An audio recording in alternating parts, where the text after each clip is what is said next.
అందరికీ నమస్కారం. సీతాయాశ్చరితం అనే అంశాన్ని గురించి వివరించుకుందాం. వివరిస్తున్నవారు బాలసుబ్రహ్మణ్యం కలవల్లపల్లి.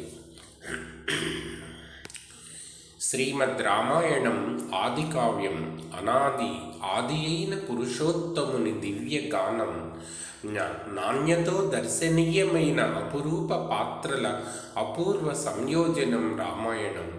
ఇది రామస్య అయనం.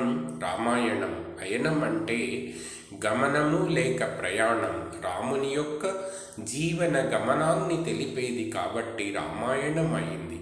దీనిలోనే సీతాయనం కూడా ఉంది. సీతాయా అయనం, సీతాయనం అనవచ్చు కదా. మరి ఎందుకు పిలవడం లేదు అంటే, వాల్మీకి కూడా సీతాయా చరితం అన్నాడు కానీ సీతాయనం అనలేదు.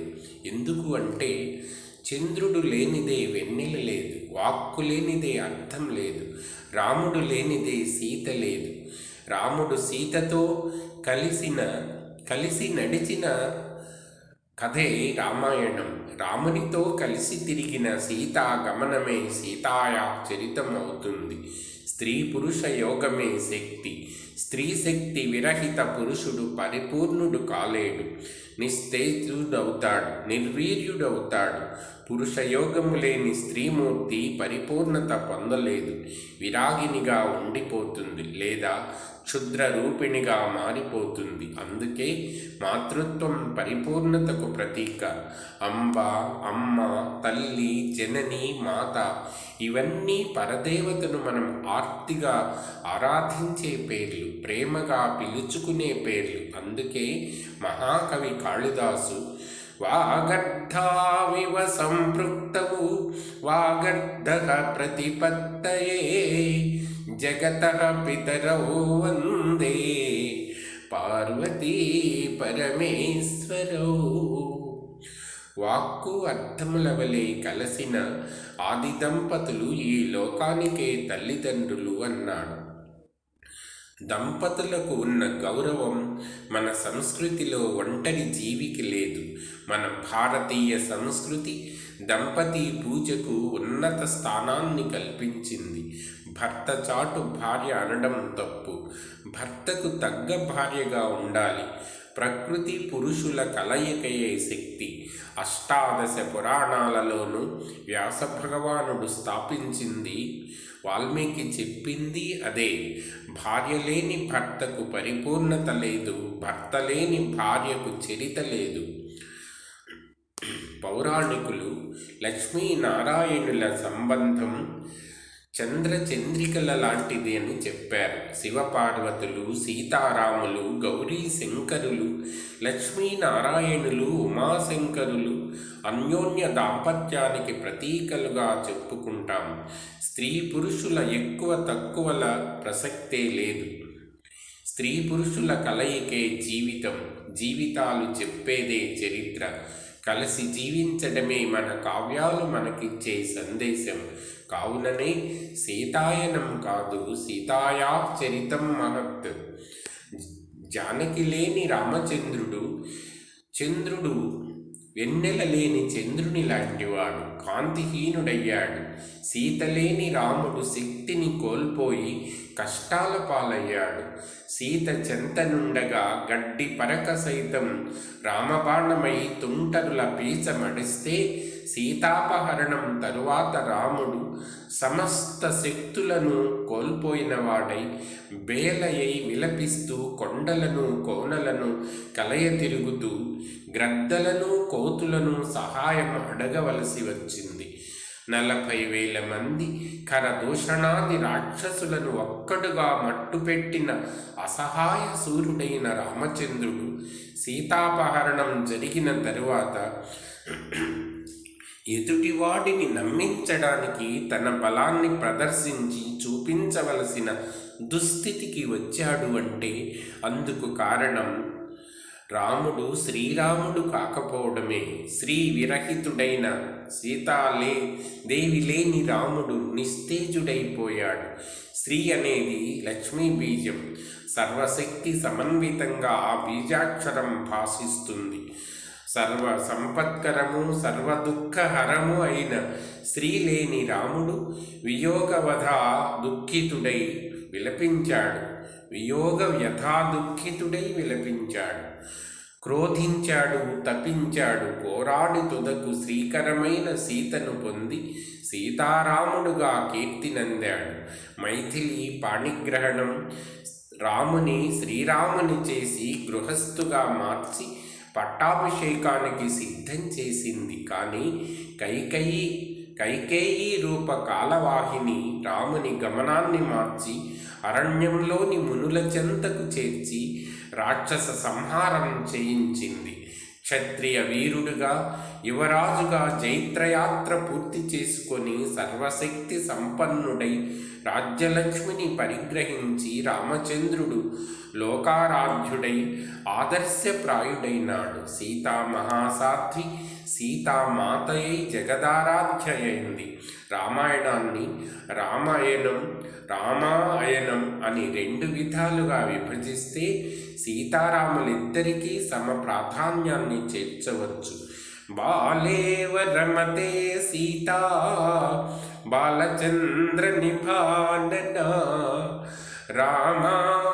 రామే వ్యాధీనాత్మా అవజానే పివనే సతీ. మైథిలి దాశరథులు సత్యస్వరూపానికి ప్రతినిధులు అన్న భావం రామ శబ్దాలలో మహాకవి ప్రకటింపచేశారు. అశోకవనంలో సీతామాతను చూసిన ఆంజనేయుడు ఆమెలో రాముని పోలికలు ఉండటం చూసి ఆశ్చర్యపోతాడు. తల్లి కూతుళ్ల మధ్య, అక్క చెల్లెళ్ల మధ్య, రక్త సంబంధీకుల మధ్య పోలికలు ఉండడం సహజం. కానీ భార్యాభర్తల మధ్య ఒకే పోలికలు ఉండటం ఆశ్చర్యం కలిగిస్తుంది. అందుకే ఇలా అనుకుంటాడు ఆంజనేయుడు. అస్యా దేవ్యా యథా రూపం అంగ ప్రత్యంగ సౌష్ఠవం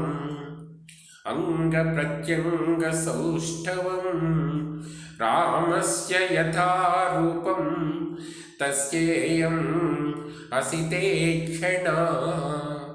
ఈ పోలికలలో దాగి ఉన్న రహస్యాన్ని దేవమాయేవ నిర్మిత అన్న పదంతో ఛేదించారు మహాకవి వాల్మీకి. సీతారాముల దాంపత్యం జగతికి ఆరాధ్యం. శ్రీరామునకు తగిన ఇల్లాలు మైథిలి. పంకజముఖి సీత వంటి భామామణి అన్న అభిమానం ప్రజల్లో నిలిచిపోయింది. మహావీరుడై శివధనుష్కండనుడైన రఘుకులాన్వయుని పరిణయమాడిన వధువు మైథిలి. కష్టాల్లో భర్తకు తోడు నీడగా నిలిచి అనుకూలవతి, అనురాగవతి, పుత్రవతియు అయిన అభిమానవతిగా భూప్రవేశం చేసే వరకు సీతాపాత్ర అత్యుత్కృష్టమైన రీతిలో మలచబడింది. సీతాయా చరితం మహత్ అని మహర్షి చేతనే కొనియాడబడిన పవిత్రశీల జానకీమాత సకల సద్గుణ సముపేత. తనకు కీడు చేసిన వారికైనా హాని చేయడానికి అంగీకరించని కరుణామృత మాతృహృదయ ఆమెది. పలుకే బంగారంగా బాలకాండలో అసలు మాట్లాడక దర్శనం మాత్రం చేతని అలరించిన జానకీదేవి సుందరాకాండలో అతిమాత్రంగా సంభాషిస్తుంది. సీతారాముల కళ్యాణం లోక కళ్యాణంగా భావించే భారత జాతి సీతారాముల దాంపత్యాన్ని ఆదర్శ దాంపత్యంగా ఆరాధిస్తుంది. సీతమ్మ లోకారాధ్య మాతృస్వరూపిణి. శ్రీరాముని సైతం తన కాంతి వలయంలో కప్పివేయగల కాంతిచ్చట.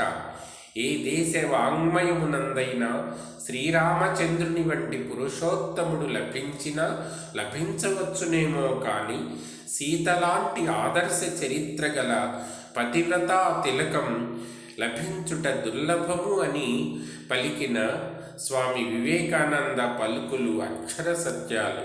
ఎన్ని ఇడుములను ఎదుర్కొన్న భర్తాహి మమ దైవతమని ప్రకటించిన నిశ్చల నిర్మల హృదయం ఆమెది. లోకం కోసం అగ్నిప్రవేశం చేయించిన, అరణ్యంలో వదిలివేసిన, ఓర్పుతో సహనంతో భర్త గౌరవాన్ని కాపాడి రామచంద్రుని లోకారాధ్యునిగా నిలిపిన ఉత్తమ ఇల్లాలు సీతామాత. రాముడు లోకం కోసం ప్రవర్తించిన, నీవు లేక స్వర్గమును కూడా అంగీకరించను అన్న మధుర భావనను భర్తలో కల్పించిన మహాసాధ్వి జానకీదేవి. రామ వియోగాన్ని సహించలేక మరణిస్తాను అంటున్న సీత పలుకులు, వారి వైవాహిక ప్రణయం జగదారాధ్యం కావడానికి ప్రధాన కారణం వారిలోని ఆరాధనా భావమే. అది వాల్మీకి అపూర్వ పాత్రచిత్ర కల్పనా చాతుర్యం. తండ్రిచే అంగీకరించబడిన భార్యగా సీతను స్వీకరించినను అనురాగ గుణాన్విత సౌందర్య సముపేత అయినందువల్ల ఆమె యందు అనురాగము వృద్ధి చెందుచున్నది అని శ్రీరామచంద్రుడే చెప్పాడు.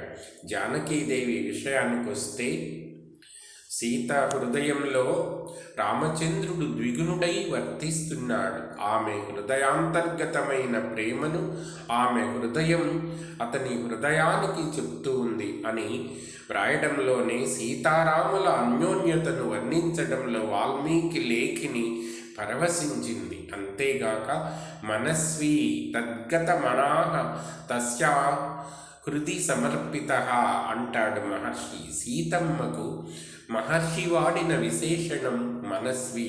ఎంత తీయని మాటో చూడండి. అమ్మ మనస్వి, నిండైన మనస్సు కలది. ఆమె నిండు మనస్సులో భర్తకు ఎంత ప్రేమను పంచగలదో బిడ్డలకు అంత ప్రేమను అందించగలదు.